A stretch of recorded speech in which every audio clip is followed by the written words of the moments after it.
Welcome, everyone. So, today we're going to dive into Chapter 3 of Making Content Comprehensible for Multilingual Learners. And in this chapter, what we're going to be doing is focusing on a critical pillar of the SIOP model, building background. We're going to explore why it's so important and how it connects to your teaching and practical strategies to help you implement it in your classroom. So, let's get going. All right, so now we're going to begin by taking a closer look at the three core features of building background in the SIOP model. Within the SIOP model, there are three features to the very important component of building background. The first feature has to do with teachers using and connecting background knowledge of the students in the classroom with the content that is being taught for a particular lesson. Now, sometimes teachers will ask me, well, is this the background before these English learners came to the United States, or are we talking about their background since they've come? And my answer is always yes. You try to connect with anything you can connect with in order for the students to say, oh, I get it. Yeah, I learned that, or I experienced it, or oh, I saw that once. So anytime that we can really connect explicitly to the students' background knowledge, the better off we're going to be. Who can remember an element that would be in a fairy tale or a traditional tale? Joseph. Animals talk. Good, there are animals that are talking. Very good. The second feature in the SIOP model within building background is that we make explicit links to past learning. Now you'll say, well, how is that background building? Well, if I'm beginning a second or third day in a unit, or if I'm teaching a new unit that connects with a previous unit already taught, I need to help students forge that connection. I may need to bring out a transparency that I used in a previous lesson. I may need to pull down the map and say, you remember that we've already talked about the explorers from Spain. Now we're going to start talking about English explorers so that students can see that there is a connection to what I'm teaching today and what I've learned in the past.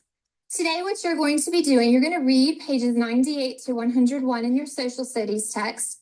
After you finish reading the text, you'll complete your graphic organizer for the words cash crop, tax, and rebelled. Our third feature in building background is a very focused attention to key vocabulary and to the academic language of the lesson that we're teaching. If youngsters do not have the prerequisite vocabulary to learn about a content concept, I need to teach that vocabulary to them explicitly, not just once, but multiple times. As we start working on building background for our students, it's very important that we remember that our multilingual learners are not a monolithic group. They are rich in diversity and they bring a lot of different things to their experience in the classroom.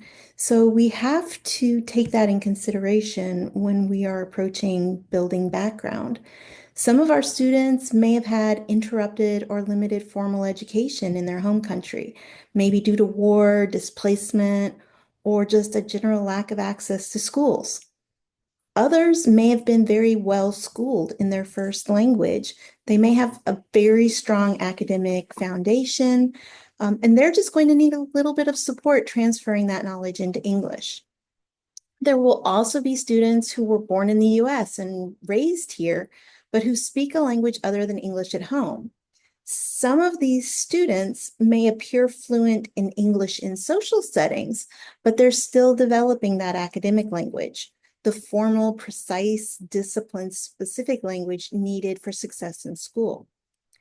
Finally, we need to remember the power of interests, talents, and our students' lived experiences. One student may know all about gardening from spending time with family who work in the fields.